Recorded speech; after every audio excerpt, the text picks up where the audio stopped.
Est-ce que pour l'entreprise, vous êtes d'accord de troquer vos baskets contre des mocassins? Non, je préfère rester en basket.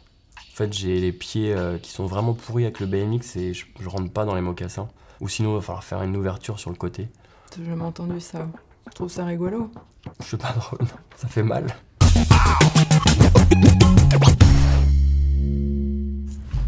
Wow! Je vous prie de m'excuser, je suis en retard. Eh ben, je vous demande pas comment vous allez venir au bureau. Encore un qui veut son forfait mobilité durable. Vous êtes monsieur... Dandois. C'est ça, Mathias. Né le 6 mai 1989, vous êtes né à Épinay-sur-Orge, c'est ça? Très bien, vous cherchez plutôt à travailler dans le 91? Pas forcément. Vous êtes basé où alors, monsieur? À Paris. À Paris. Parlez-moi de vous en quelques mots. Je suis 9 fois champion du monde de BMX. Ah oui. Et ça consiste en quoi?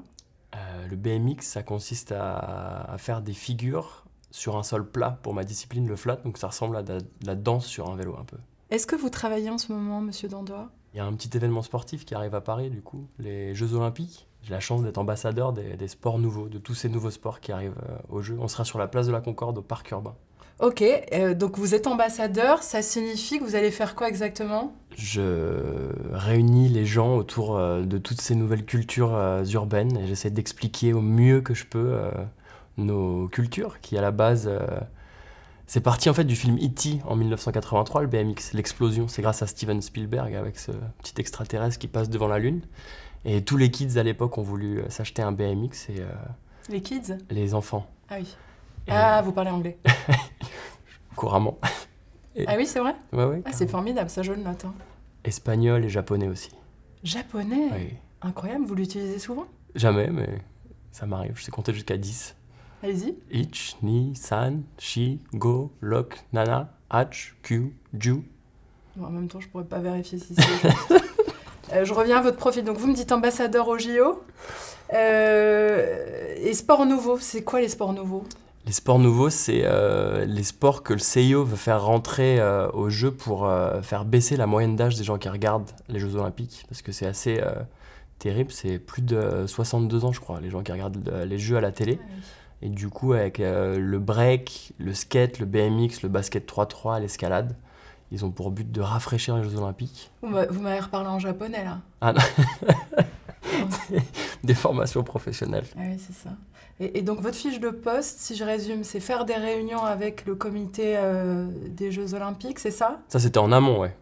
D'accord. Bah. Donc, c'est plutôt quoi, du feedback 360, du reporting, du... Pas forcément, là on est sur vraiment de l'opérationnel. Hein. Sur la quinzaine, je vais être présent tous les jours sur le parc urbain pour faire des démonstrations, des initiations avec des enfants, des tables rondes, des interviews, les rencontres avec le public. Ça va être très varié, on va parler japonais. Ah, vous êtes quelqu'un de terrain, vous, hein? Je suis un mec du terrain. Ok, formidable. La street. La street. La street. Okay. Donc vous participez au JO, mais pas en tant qu'athlète, si je comprends bien. Exactement, ma discipline rentrera que à LA en 2028. On est en sport de démonstration cette année. Ah, et vous y serez alors au JO de 2028? Je sais pas, je pense que je serai un petit peu vieux, mais je vais faire une petite pause à la fin de cette année. Peut-être 2-3 ans, et puis si en 2027 le cœur m'en dit, je ferai les qualifications. Vous participez pas au JO en tant qu'athlète cette année, donc ça va la pression? On la boit la pression. On l'a? On la boit, la pression. Qu'est-ce que ça veut dire, ça? C'est une mauvaise vanne de millénial. Ah ouais, d'accord. Moi, ça me permet de me surpasser. J'adore en fait quand il y a beaucoup de public, qu'il y a beaucoup de bruit. J'adore utiliser la force et l'engouement du public pendant mes passages. Donc plus il y a de pression, plus je suis ravi en fait. Vous êtes chouette. Pour les open space aussi? J'adore les open space. Ah, c'est formidable. Je prends votre CV, hein, vos compétences. Bon, il y a beaucoup de MBX par-ci, MBX par-là. BMX. Oui, bon, c'est pareil. Ça veut dire quoi d'ailleurs? Bicycle motocross. Parce qu'en fait, c'était au début des années 70, des enfants qui n'avaient pas assez pour pas dire kids, assez d'argent pour s'acheter des motocross et qui mettaient une canette entre la roue et le cadre pour faire un bruit de motocross. Ça faisait zzzz. Ouais. Et BMX, bicycle motocross. Alors, si vous me permettez le cliché, c'est vrai que moi, l'image du vélo, là, je le vois plutôt dans la rue, plutôt avec des jeunes qui sentent les herbes de Provence. C'est par ce biais que vous découvrez la discipline? Oui, moi je faisais du foot à la base. Et le coach, il pensait entraîner le Paris Saint-Germain, je pense, alors qu'on jouait à Épinay-sur-Orge. Pas le même niveau. C'était vraiment con, il arrêtait pas de nous gueuler dessus. Et avec des potes, on a décidé de choisir quelque chose d'un peu contre-culture. Et en voyant du BMX à la télé, à l'émission C'est mon choix, Ah bah ça, j'aurais pas dit. Evelyne Thomas, vous vous souvenez? Ah oui, très bien. Il y avait un mec qui faisait du BMX et je me suis dit, c'est ça la vérité. Et depuis, j'ai jamais arrêté.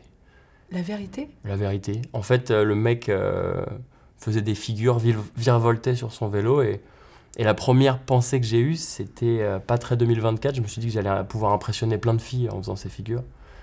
Mais il s'est avéré que c'était pas forcément vrai. Mais bon. Oui, parce que je vois que vous faites un passage à la Sorbonne en 2007. Vous y allez pour faire des figures devant l'amphi ou vous participez aux cours? Non, j'ai essayé de faire une licence d'anglais, mais ça a duré 2 semaines et quelques, un truc comme ça. J'ai pas eu ma licence du coup. Vous essayez de faire une licence d'anglais? J'étais pas hyper motivé. En fait, c'était un moment de transition où je devais convaincre mes parents que je m'accrochais aux études tout en continuant à m'entraîner un peu secrètement. Et donc c'est pour ça que ça a pas... Et comment vous les avez convaincus, vos parents, que c'était quelque chose de bien, le BMX? J'ai gagné les championnats du monde en 2008 et depuis, ils sont contents. Quel âge vous avez au premier championnat du monde? 18 ans. Ok. Le deal que j'ai avec mes parents, c'était pour être pro, d'avoir le bac et de pouvoir voler de mes propres ailes après ça. C'était compliqué ça, à dealer? En fait, ce qui était compliqué, c'était plus le décalage entre les élèves du lycée et moi qui... Je gagnais déjà un petit peu ma vie avec le vélo, je voyageais le week-end pour faire des compétitions et c'était dur de revenir le lundi en cours d'histoire géo. Mais je me suis accroché, j'ai eu le bac avec mention, assez bien, 13,4, exceptionnel. Vos parents, ils voulaient que vous fassiez quoi? Ce que je voulais, ce qui me rendait heureux en fait. J'ai des parents un peu hippies, c'était chouette. Ah, donc ils vous ont porté sur le sport? Ouais, carrément. J'ai même mon père qui m'a construit un endroit pour m'entraîner dans le jardin. Parce que comme je passais trop de temps dans la rue à m'entraîner, il avait peur que je me fasse renverser par une voiture et je m'entraînais sur le parking du tennis en fait. Et il m'arrivait des aventures folles là-bas. Il y avait par exemple un couple qui se rejoignait tous les mercredis, enfin un couple. C'était un mec qui trompait sa femme. Et du coup, lui était dans sa voiture sur le parking du tennis et la femme montait dans la voiture et du coup, toute l'après-midi, il l'a passé dans la voiture. Moi, je comprenais pas au début ce qu'ils foutaient. Et j'ai vite compris qu'ils étaient un peu gênés que je sois là 5 heures par jour sur le parking du tennis. Et du coup, mon père m'a construit un endroit dans le jardin pour m'entraîner. Et là, c'était le début de la fin. Je me suis acharné à... Le début de la fin? Enfin, le début de la fin de ma carrière d'avocat, quoi. Genre, c'était plié avec les études. J'ai eu vraiment la passion dévorante d'apprendre des figures tous les jours et du coup passer des heures et des heures, 10 heures par jour parfois à faire du BMX. Ça aurait été ça, votre backup plan, être avocat? Non, pas du tout. Non, vous auriez pu être quoi Je me suis toujours demandé ce que j'aurais fait sans le BMX. Peut-être kiné, hein, quelque chose comme ça. Quelque chose dans le sport, j'aurais bien aimé. Dans le service à l'autre?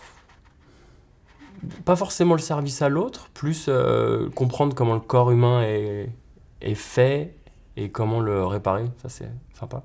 Comment vous faites pour passer du hobby au métier avec le BMX? Il faut... En fait, il n'y a pas vraiment de moment déclencheur, c'est plus une série d'étoiles qui se sont alignées sur 2 ans. Déjà, en fait, l'année de mon bac, donc en 2007, je gagne ma première compétition, je crois que c'est en juin 2007, aux États-Unis, une énorme compétition où je ne suis pas du tout favori. Et je gagne cette compétition le samedi. Le dimanche, je prends l'avion, donc j'atterris le lundi matin. Et le lundi matin, il y a les résultats du bac. Et en fait, du coup, cet enchaînement-là a fait que je me suis dit c'est un signe pour que je passe d'amateur à pro. Et après, en fait, j'ai été signé 6 mois plus tard par des gros sponsors qui m'ont permis de vivre de mon sport rapidement. Et là, je me suis dit, bah, pourquoi pas essayer. Et donc, en fait, c'est cette période de 6 mois, de 2007 à 2008, où après, en 2008, j'ai gagné pour la première fois les championnats du monde, où je me suis dit, c'est parti. On gagne combien, comme ça, quand on commence comme sportif de haut niveau?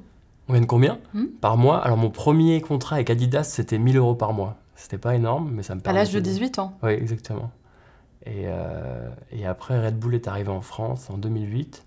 Et là, c'était plus que 1 000 € par mois. C'était cool. Vous pouvez pas donner le montant? Je peux pas donner le montant. Mais on peut négocier après. Bah oui, parce que je sais pas si vous êtes dans mes carcans de salaire, là. Je me pose la question. En dehors des compétitions, vous me disiez que vous vous entraîniez dans un parking. Il n'y a pas de club comme au foot? Il n'y avait pas de club comme au foot quand j'ai commencé, à part, encore une fois, les étoiles qui s'alignaient. À 5 minutes de chez moi, à Sainte-Geneviève-des-Bois, il y avait un pro qui donnait des cours à l'intérieur d'une école de cirque. Et en fait, il y avait des cours le samedi, le dimanche et le mercredi, et c'était ouf parce que c'était le seul endroit en Europe où il y avait ça. Donc j'avais de la chance d'y habiter à 5 minutes. Et aujourd'hui, j'ai décidé de monter ma propre académie pour pouvoir donner aux jeunes talents l'occasion d'apprendre le BMX dans de bonnes infrastructures et pas sur le parking du tennis avec des gens qui trinquent dans une voiture. C'est vrai que c'est une bonne idée de business. Ça s'appelle comment? La Farm. Ok. La Farm. Vous êtes quel type de chef d'entreprise? Alors, quels sont vos atouts et vos points faibles, si on peut en donner? Mon atout principal, je pense que je lâche rien. Comme je viens du sport, c'est vraiment quelque chose qui est un dénominateur commun aux sportifs de haut niveau. C'est que comme on galère tellement en compétition avec la pression, médiatiquement aussi, du coup ça fait vraiment des battants. Et je crois du coup que ça en fait aussi une de mes principales faiblesses. C'est comme je suis hyper têtu, parfois j'ai du mal à prendre des bonnes décisions parce que je suis trop borné sur ce que je pense. Malheureusement, une qualité qui peut être aussi un défaut. Comment ça se passe avec l'autorité? Plutôt mal. Comme j'ai pas eu d'autorité depuis 20 ans, j'aime pas trop ça. Mais dans certaines situations, je m'adapte. Ouais, bah c'est ce qu'on va voir, ouais. Parlons horaire de bureau, hygiène de vie. Comment ça se déroule pour vous une journée type? Une journée type, alors je me réveille très tôt en ce moment. J'ai un enfant d'1 an et demi qui a décidé que l'aube, c'était le bon moment pour se lever. Et donc à 5h50, on démarre sur les chapeaux de roue, sur une activité type pâte à modeler. C'est très chouette. Attendez, parce que est-ce que je peux vous caser des réunions à 18h ou vous êtes du genre papa à la crèche? Ah non, vous pouvez. On a une nounou aussi. Donc vous pouvez vous organiser pour correspondre aux horaires de bureau? Absolument. 35 heures? Mi-temps? 35 heures. Ah ouais, formidable. Pas travailleur nomade, vous? Non. Ok, bah ça c'est super. Donc vous me disiez, vous vous levez tôt et ensuite? Ensuite, j'ai séance de sport de 8 à 10 heures. Et après... Bah oui, bah alors c'est pas du tout compatible avec les horaires de bureau, si je puis me permettre. Je peux faire ça... Ah non, c'est vrai. Non, ça n'a pas marché cette histoire de 35 heures, effectivement. J'avais pas capté jusque-là. Donc 8-10 heures le sport, et après, je mange. C'est important de bien manger. C'est vrai. C'est le début du bonheur. C'est le début du bonheur. Bien manger, c'est le début du bonheur. Formidable. Et du coup... bah, je sais pas ce que vous mangez, mais je veux bien la même chose. Et du coup, après manger, je vais faire du vélo dans la rue 2-3 heures. Bah, je vous confirme que les 35 heures avec nous, ça va être... Ça va être fin, oui. Mais... Donc 2 heures de sport, 3 heures d'entraînement de vélo. Et après, je vais chercher mon fils à 17h45, donc ça m'intéresse pas, votre réunion de 18h, là, effectivement. C'est pas ouf. Ah bah oui, bah c'est bien, vous êtes investi dans votre rôle de parent, j'ai l'impression. J'adore ça. C'est vrai? Ça vous a amené quoi? Beaucoup d'amour et beaucoup de recul sur ce que je fais, en fait. Et aussi beaucoup de prudence. Je suis beaucoup plus prudent qu'avant. J'ai l'impression d'avoir un truc hyper important à charge maintenant, donc essayer de pas me blesser, c'est important. On va passer dans l'inverse, hein. Je pense que vous êtes plein de qualités. Est-ce que vous avez des vices, des addictions? Ma petite idée sur la chose. Un peu addict au sport, malheureusement, mais ça, quand on est sportif de haut niveau, on l'est tous. Si je fais pas du sport énormément tous les jours, j'ai un problème, et puis j'aime bien me dessiner dessus aussi, j'avoue. Oui. Petit problème. C'est un problème? Bah, ça l'est pas vraiment, parce que j'ai pas de travail où ce serait problématique, mais ouais, j'ai un peu débordé, chef. Ça signifie quelque chose? Bon, il y en a plein, hein. C'est plus des souvenirs de voyage. Là, par exemple, j'ai Bruce Lee qui lit un livre, parce que Bruce Lee, un livre. Parfois, ça peut être gênant, en effet. Votre bague, ça signifie quelque chose? Pas du tout. En fait, c'est une petite bague qui permet de monitorer mon sommeil et de mieux dormir la nuit. Ah ouais, vous êtes quand même sur un contrôle physique permanent? Permanent, oui. Je suis sportif de haut niveau, c'est important. Ah oui. Donc là, vous savez comment vous avez dormi hier grâce à votre bague, c'est ça? Absolument, je peux vous montrer si vous voulez après. Bah oui, je veux bien savoir. Mais et donc vous transformez votre journée en fonction de ça? Des données qui sont... Exactement, en fait, et ça me dit à quelle heure je dois aller me coucher le lendemain pour avoir une nuit performante. Ah ouais, donc vous avez quand même une vie très cadrée, hein? Oui, ouais, j'adore ça. C'est très important quand on est sportif d'avoir un rythme de vie hyper cadré. D'ailleurs, c'est la pire des choses quand on arrête, c'est de plus avoir ce cadre. Donc il faut être hyper bien entouré quand on arrête sa carrière. Et là, vous êtes proche de l'arrêt, vous voulez vous arrêter quelque temps? À la fin de cette année, en fait, il y a les championnats du monde à Abu Dhabi le 20 décembre. Je vais essayer de gagner mon 10e titre de champion du monde. Et si ça marche, je pense que je vais arrêter pendant un petit bout de temps et puis on verra après, mais faire un petit break, quoi. Pourquoi? Blessure, raison psychologique? Non, parce que j'ai eu la chance de beaucoup gagner pendant ma carrière et j'ai envie de m'arrêter au top. C'est horrible en fait en tant que sportif de devoir s'arrêter parce qu'on fait plus de bons résultats. Moi j'ai juste envie d'avoir le contrôle sur la fin de ma carrière et c'est pour ça que à la fin 2024 j'ai décidé de m'arrêter pour un petit bout de temps et puis de voir après ce que la vie m'offrira. Et c'est vrai qu'on parle de petite mort quand il s'agit de retraite d'athlète de haut niveau. Ça vous fait vous sentir comment quand vous pensez à un arrêt de carrière? C'est vrai que dans le sport de haut niveau, ça peut être très compliqué. La fin d'une carrière, déjà hormonalement, on ne crée plus cette fameuse endorphine. Et en plus, les journées sont beaucoup moins structurées. Moi, je me suis vraiment pris en avance. En fait, c'était une des premières questions qu'on me posait depuis que j'ai 18 ans, c'est qu'est-ce que vous allez faire plus tard en fait? Et depuis que j'ai 18, 20, 22 ans, je réponds à cette question, je ne sais pas ce que je vais faire plus tard en fait. Je fais du BMX en ce moment, donc laissez-moi tranquille, mais on me l'a tellement posé à toutes les interviews que je me suis dit, il faut que j'ai un plan, il faut que j'ai une réponse à donner. Et du coup, j'essaye de travailler ma sortie depuis une dizaine d'années en fait.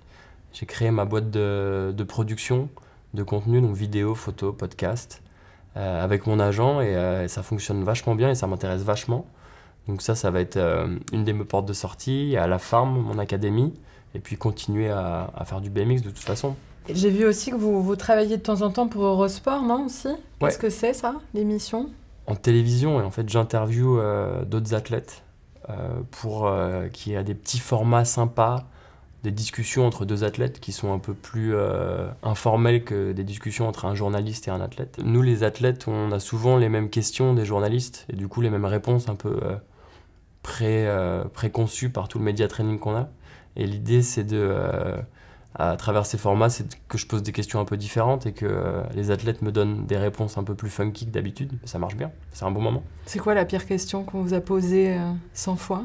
Qu'est-ce que vous voulez faire plus tard?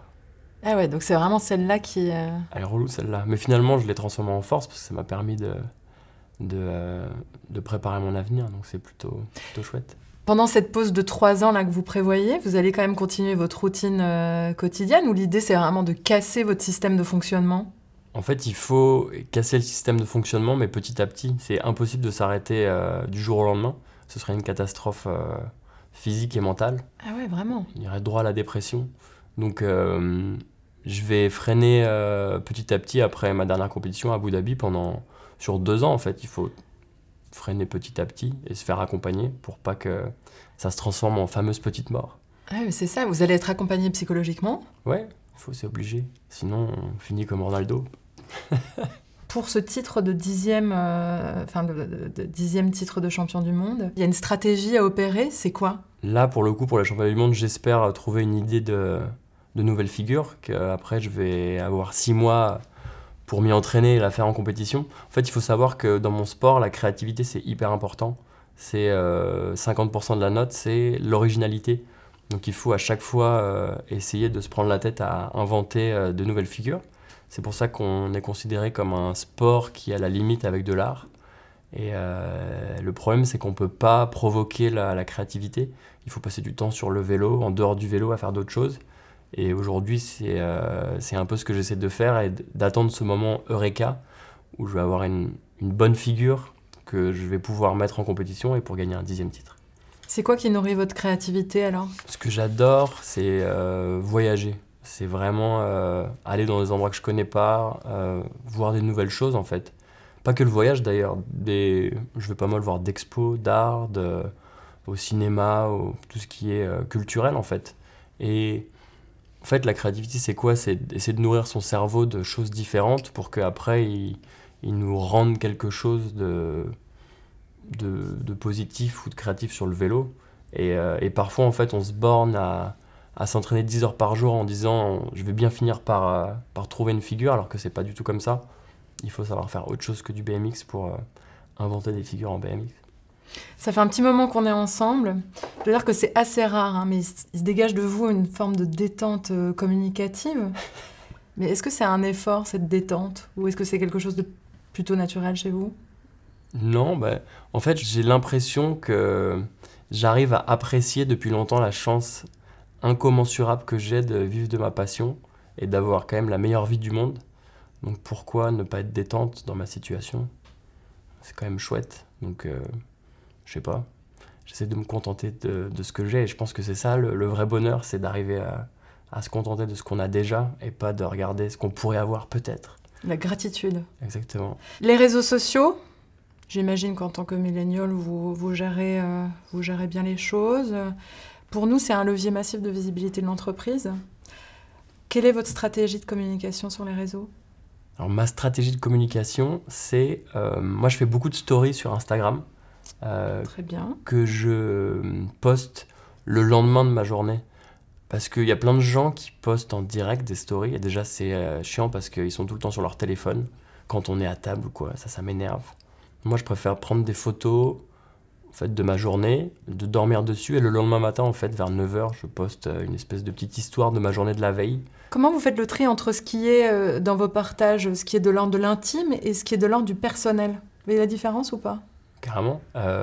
C'est un espèce de jonglage. Les gens, ils aiment bien forcément rentrer dans la vie des gens qui suivent. Donc, c'est sympa de partager des choses intimes, mais j'essaie de le faire dans la limite que ce soit pas trop chelou, quoi. C'est pas la télé-réalité non plus, quoi. Et de faire un peu les deux, du sportif, de l'intime. Et voilà. Vous préservez une forme d'anonymat, c'est ça? C'est important? Bah oui, c'est important. Et puis surtout dire aux gens que les réseaux sociaux, c'est pas la vraie vie. Ce qu'on partage sur Instagram, c'est vraiment une espèce de highlight, l'anglais encore, de notre vie et surtout pas comparer sa journée à la journée d'un autre parce que on a tous quelque chose de cool dans nos journées et il y a forcément des gens qui ont des journées plus cool que nous. Et surtout sur Instagram, donc faut pas croire ce qui se passe sur les réseaux. On a parlé de votre leadership naturel, fort peu du travail d'équipe. De qui écoutez-vous les conseils? J'écoute les conseils de ma femme, qui est de très bons conseils, parce que elle a beaucoup d'expérience dans le... BMX? Non, dans la vie en fait. C'est une très bonne coach de vie. Elle a vécu plein de choses très jeune, et du coup, je l'écoute beaucoup. Et sinon, qui c'est que j'écoute d'autres? Mes potes, mon coach à la salle de sport pour les exercices, et mes parents, qui sont toujours de très bons conseils aussi. Quels sont vos axes d'amélioration alors? Mes axes d'amélioration? Il y en a plein. Hein. Déjà, apprendre à rien faire, ça, ce serait un sacré axe d'amélioration. Et apprendre à être plus patient parfois. En fait, je suis trop impatient que les choses se passent, donc je vais parfois forcer un peu le destin alors il faut laisser faire les choses. Vous vous voyez où dans 10 ans? À part ici?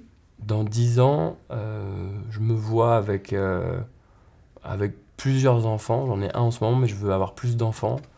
Je sais pas si on sera toujours en France. Peut-être on retournera à New York. J'ai vécu aux États-Unis pendant longtemps.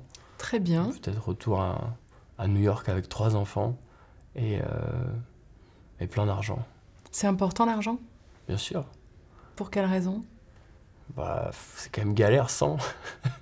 Vous avez eu un moment sans argent? Bien sûr. La plupart de ma vie, on va dire. C'est que récemment que j'ai réussi à gagner ma vie avec le BMX, donc je m'aperçois que même si ça fait pas le bonheur, ça y contribue vachement. C'est vrai? Bien sûr. Le vrai luxe, en fait, c'est de pas regarder en permanence ce qu'on dépense. Je trouve que c'est un luxe de ouf de pouvoir aller au supermarché et de pas regarder le prix des choses, surtout que c'est un sujet vraiment fou en ce moment, comme ça coûte cher la vie, et du coup, je sais pas. Bon, on a une cantine très très bien, ça je vous rassure. Et les tickets restaurants? C'est indéniable. Magnifique. Au regard de votre passé, monsieur Dandois, est-ce que vous considérez que vous avez eu de la chance ou du talent? Et pourquoi? Je pense que il y a vraiment un mix à 50-50 des deux. J'ai eu de la chance parce que y a eu ces cours de BMX à 5 minutes de chez moi, mais j'ai eu la patience d'y aller, j'avais du talent sur mon BMX, donc ça a déclenché plein de choses. Et je pense que la chance, de toute façon, on se la crée aussi en vivant plein de choses différentes et en étant ouvert à plein de choses. Au début de ma carrière, en fait, j'étais vraiment un espèce de yes man, je disais oui à tout. Aller faire des démos au fin fond de l'Ukraine qui étaient très mal payées, parce que je voulais juste vivre des expériences, et en fait, ça m'apportait à chaque fois plein de trucs. Donc, oui, j'ai eu de la chance, mais je l'ai provoqué. Qu'est-ce que vous auriez pu faire différemment, selon vous? J'aurais pu faire moins la fête au début de ma carrière. Ça aurait été une bonne chose, peut-être pour préserver un peu plus mon corps que ça. Mais, en fait, le fait d'avoir fait beaucoup la fête au début, ça me permet aujourd'hui de plus être en FOMO de plus la faire. FOMO. En fear of missing out. Plus être en me disant j'aurais pu faire ci, j'aurais pu faire ça. En fait, comme je l'ai déjà fait, la fête, je l'ai trop faite. Donc, Vous savourez le calme. Exactement. D'après. Absolument. D'accord. Qu'est-ce que je peux vous souhaiter de plus La aujourd'hui? santé. La santé. Préserver la santé. Ah oui, c'est ce qui est le plus important parce que beaucoup de fois dans ma carrière, je ne l'ai plus eu. Avec beaucoup de blessures, et je sais que c'est ce qu'il y a de plus précieux au monde, la santé. C'était quoi votre pire blessure? Je suis tombé sur la tête à San Diego en 2018 aux États-Unis, et c'était une période pas drôle du tout. Vous avez été en arrêt pendant combien de temps? Ça a créé un changement dans votre façon de voir les choses? Ouais, carrément. Pendant 6 mois, et puis comme... je me suis cassé la cheville, je me suis fait mal partout, mais ça c'est pas grave, ça se remet, alors que tomber sur la tête, c'est le cerveau, ça se remet très mal, il faut pas le faire beaucoup. Et du coup ça m'a fait vraiment prendre conscience qu'il fallait que je fasse plus attention à moi et à la manière dont je faisais du vélo, donc c'était finalement productif à la fin. Mais voilà, c'était pas ouf. Je récapitule. Les JO de Paris, ensuite Abu Dhabi en décembre, un 10e titre? J'espère. Si vous n'avez pas ce 10e titre, vous vous arrêtez quand même ou pas? Oui, 9 ce sera très bien. Et je pense que j'ai fait 3e l'année dernière à Glasgow, au championnat du monde. C'est passé tout proche. Mais il n'y a pas de raison que je gagne pas cette année. Mais si je gagne pas, et l'univers ne voulait pas 10, et puis ce sera 9, et ce sera très bien. Est-ce que dans la préparation mentale, vous visualisez aussi l'échec? Bien sûr. Moi, j'ai eu beaucoup de mal à gérer l'échec pendant un moment de ma carrière, en fait, où j'avais beaucoup gagné, et j'abordais une compétition dans l'optique où j'avais peur de pas gagner. Et ça, c'est terrible. On passe d'un mood où on se dit je suis trop chaud d'aller gagner cette compétition à faut absolument pas que je fasse 2e. Et ça change tout, en fait. Et surtout quand je faisais 2e ou 3e ou 4e, ça me mettait des mois, des semaines à passer à autre chose. Alors que quand je gagnais, le bonheur que ça me procurait, ça durait que quelques dizaines de minutes, en fait. Et du coup, c'était complètement déséquilibré, ce bonheur, versus ce malheur de plusieurs semaines. Et du coup, j'ai dû bosser avec un psychologue sur comment gérer ça. Il y a des manières très simples de le faire. Vous pouvez l'utiliser d'ailleurs dans plein de parties du taf. C'est quand vous vivez un échec, vous faites 3 colonnes. Dans la première colonne, vous dites qu'est-ce qui s'est bien passé pendant cet événement. Je sais pas, j'ai réussi cette figure. La deuxième colonne, c'est qu'est-ce qui s'est mal passé et qui est de votre faute. J'avais pas assez répété cette figure, je me suis planté. Et la troisième colonne, qu'est-ce qui s'est mal passé et qui n'était pas de votre faute. Il y a eu un coup de vent à ce moment-là, ça m'a fait tomber. Bon. Et en fait, d'avoir une vision précise écrite de ce qui s'est passé pendant cet événement précis, on en fait une boule, on la jette et ça permet de passer à autre chose. C'est chouette. Quel a été le moment le plus compliqué dans votre carrière, selon vous? Je pense que c'était en 2014. C'était juste avant une manche de Coupe du Monde à Montpellier. Et il y avait l'émission Stade 2 qui me suivait sur cette manche de Coupe du Monde. Et on shootait un sujet. Et juste avant les qualifications de la compétition, pendant qu'on faisait des images de coupe dans Montpellier, je me suis cassé la cheville. Et donc c'était embêtant parce que j'ai pas pu participer à cette manche de Coupe du Monde. Mais surtout, c'était un moment où j'avais décidé de plus avoir d'appart à Paris parce que je voyageais énormément. Je venais de me séparer de ma copine, donc j'étais plus dans son appart. Donc on est passé d'une situation où j'allais gagner peut-être cette manche de Coupe du Monde, où médiatiquement ça allait bien, où j'avais plein de projets à droite à gauche pour bouger dans le monde entier, à en fait j'ai plus d'appart, j'ai une cheville cassée et j'habite chez mes parents parce que j'ai plus d'endroit où aller.